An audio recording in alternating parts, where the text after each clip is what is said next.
Saya juga harus mengapresiasi ya, kami berapresiasi BI untuk mempertahankan suku bunga acuan agar tetap ada di level yang affordable bagi pelaku usaha, dan hal ini sesuai dengan harapan kami, dan ini tentu saja suportif ya untuk dalam upaya kita pemulihan ekonomi di tengah kondisi global yang sangat tidak pasti, penuh uncertainty.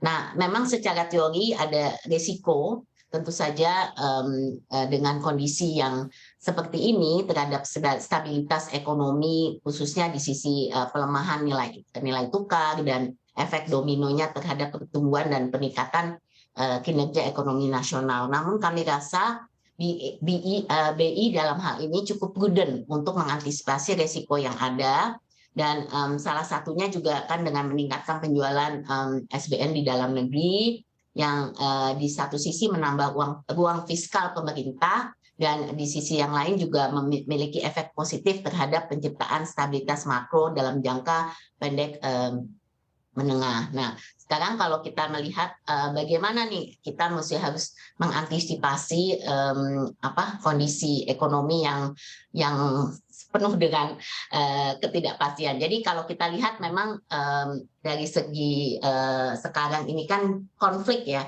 Kita nih sayangnya nih padahal sebenarnya kita udah proses pemulihan, tapi dengan adanya konflik Ukraine dan Rusia ini menimbulkan banyak ketidakpastian, terutama kalau kita lihat harga energi yang naik, kemudian harga pangan yang naik, kemudian inflasi yang tinggi, bahkan di beberapa negara sudah sangat tinggi, walaupun Indonesia masih bisa memanage ya dari segi inflasi yang ada. Nah, apa yang harus kita antisipasi ya.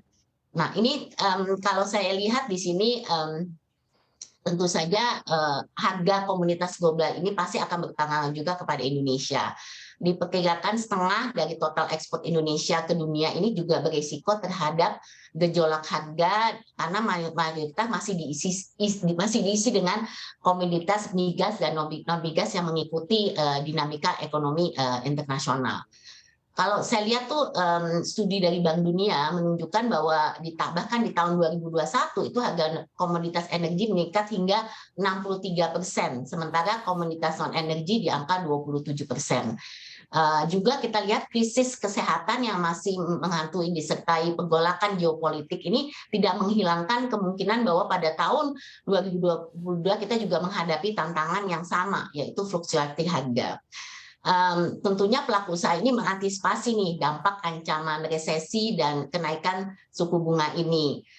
Utamanya karena kita juga memang mengharapkan ya dukungan juga dari pemerintah. Tadi kami apresiasi untuk tidak menaikkan suku bunga, tapi juga pemerintah perlu memberikan insentif untuk mendorong daya beli dan meningkatkan untuk juga bisa meningkatkan daya beli. Selain itu juga kita akan harus terus memantau cash flow atau yang terutama ya perusahaan-perusahaan ini cash flow ini menjadi sangat kunci. Nah, ini